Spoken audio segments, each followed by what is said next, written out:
I was home alone, but someone was texting me from inside my house. Before this story starts, I need you to understand something. Nothing violent happened. Nothing chased me. But I have never felt fear like I did that night. Because whoever was in my house didn't want to hurt me. They just wanted me to know they were there. I'm a 27-year-old guy, and at the time this happened, I was living alone in a small one-story rental house in rural Pennsylvania. No roommates, no pets, no close neighbors.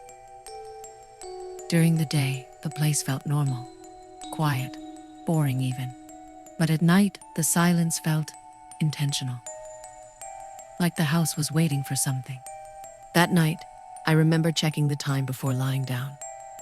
11:47 p.m. That exact moment, the power went out. Not a flicker, not a warning, just instant darkness. The kind that makes you aware of every sound your body makes, your breathing, your heartbeat, even the fabric of your clothes brushing together. I turned on my phone flashlight and stood there for a second listening. No wind, no rain, no distant traffic, just silence. I did what anyone alone would do. I checked the house. Windows first, locked. Back door, locked. Front door, locked. I even tugged on it to be sure. That's when I heard it. A knock. Soft, slow, but not on the front door. It came from the hallway, inside the house, right outside my bedroom. I didn't move. I didn't breathe. My brain tried to make excuses. Old pipes, pressure changes, literally anything. But deep down, I knew this wasn't normal. Then it happened again. Knock, knock. Same rhythm, same spot. Not aggressive, not loud, almost polite. I whispered, "Hello?" My voice sounded wrong, thin, like it didn't belong to me. No answer. Instead, I heard footsteps, slow ones, walking away from my door, toward the living room. Every survival instinct told me to lock my door and hide. Instead, I followed the sound. I don't know why fear makes us do stupid things, but it does. The living room was barely visible, lit only by moonlight leaking through the curtains. And that's when I noticed it. The front door was open, wide open. I know it was locked. I checked it. My chest felt tight, like the air had thickened. Then my phone vibrated. A text message from an unknown number. It said, "Why are you standing in the hallway?" My stomach dropped. No one was supposed to know where I was. I typed back with shaking hands. "Who is this?" The response came immediately. "You shouldn't have looked." Before I could process that message, the hallway light turned on by itself. The bulb flickered and illuminated the wall across from me. That's when I saw them. Handprints. Not dusty, not faded, wet, fresh. Slowly sliding down the wall, like whoever made them had just stepped away. I ran. I slammed my bedroom door shut, shoved my dresser against it, and tried calling 911. No signal, just SOS flashing on my screen. Then I heard it again, the knocking. But this time, it wasn't at the door. It was inside my room, right behind me. I could hear breathing. Slow, close, patient. I didn't turn around. I didn't scream. I just closed my eyes and begged for morning. When I woke up, the sun was out. The power was back on. The front door was locked. No handprints, no open doors, no missed calls. For a moment, I thought I'd imagined everything. Then I checked my phone. In my photo gallery, there was a picture I never took. Timestamp, 11:52 p.m. It showed me, standing in the hallway, facing the living room. And behind me, something tall, blurry, smiling far too wide. I moved out that same day. But sometimes, late at night, I still get texts from unknown numbers. They all say the same thing. You didn't say goodbye.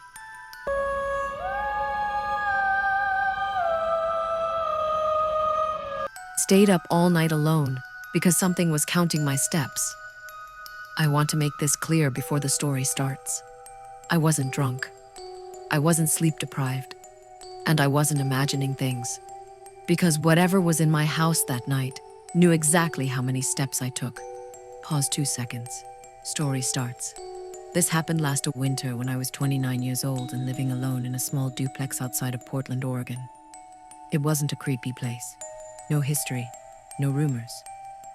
Just a normal rental with thin walls and old wooden floors that creaked if you walked too fast. That night, I couldn't sleep. Not because I was scared, just restless. Around 1:12 a.m., I got out of bed and walked to the kitchen to get water.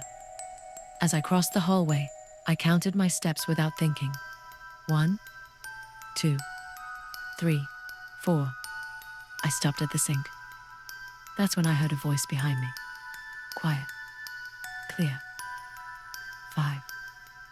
I froze. I didn't turn around. I didn't even breathe. I stood there staring at the faucet, telling myself it was my brain misfiring. Then the voice spoke again. "You forgot 5. I spun around. The kitchen was empty. No shadows. No movement. I laughed nervously, embarrassed at myself, and went back to my bedroom. I locked the door. Not because I was scared, but because something felt off.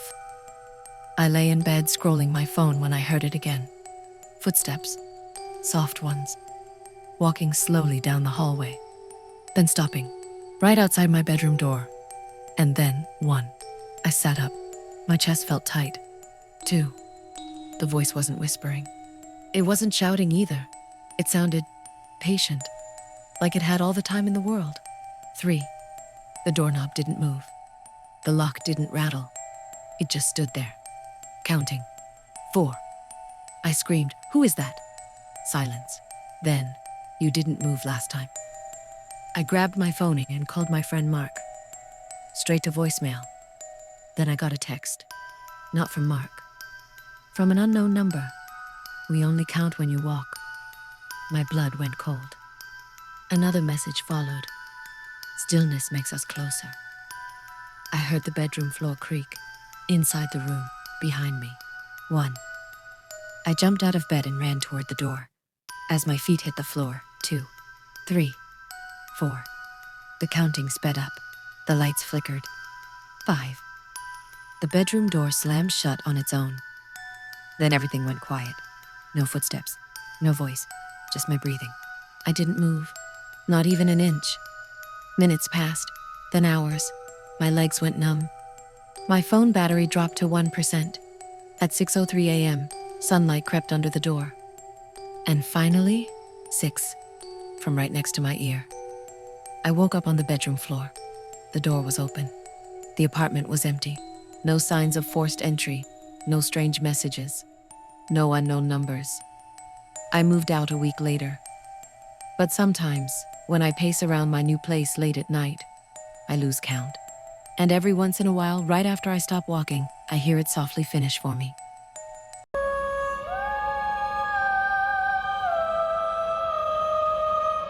I was alone at night. Then my house started repeating me. Have you ever spoken out loud when you're completely alone? And heard your own voice answer back? Not an echo. Not a recording. But something that waited and then repeated you wrong. This happened when I was 31, living alone in a small rental house in upstate New York. No roommates, no pets, no nearby neighbors. The kind of quiet where even the refrigerator sounds loud at night. I work late hours, so being alone after midnight wasn't unusual. That night, I got home around 12:38 a.m. I locked the door, checked the windows, turned on one lamp in the living room. Then I said out loud, mostly out of habit, "Finally, I'm home." From somewhere deep in the house, a voice answered, "Home." Same tone, same pitch, but delayed, like it had waited a second too long. I stood still, listening. Old houses make noises, I knew that. Still, I tested it. Quietly, I said, "Hello?" Nothing. I relaxed a little. Then casually, I said, "I'm just tired." From the hallway. Just tired. This time, the voice wasn't exactly mine. It stretched the words. Copied the sound, not the feeling. Like something learning. I grabbed my phone and started recording audio. My heart was pounding, but I needed proof. I said clearly, "There's no one else here. The response came immediately. Else here, but closer. Too close. I backed into the living room, eyes locked on the dark hallway. I whispered, "Stop." For the first time, the voice didn't repeat me. Instead, it said, "Say something new." My stomach dropped. That wasn't copying. That was a request. The lamp flickered, and then I noticed something terrifying. My own breathing was being echoed. A half second late, from behind the walls. I ran to my bedroom and locked the door. I could hear it now, moving. Not footsteps. More like the house shifting, adjusting, trying to fit around something. I texted my sister, "Are you awake?" Before she replied, my phone buzzed again. A text from an unknown number. "We sound better together." I didn't answer. I sat on my bed, holding my breath. Then, from the other side of the bedroom door, my own voice said, "Open the door." But I hadn't said that, and it said it perfectly. Even my slight stutter, even my tired tone. I stayed completely silent until sunrise. When morning came, the house felt normal again. No sounds, no echoes, no messages. I moved out within 2 days. But here's the part I can't explain. Ever since that night, when I talk to myself, sometimes my reflection mouths the words, "A moment before I speak."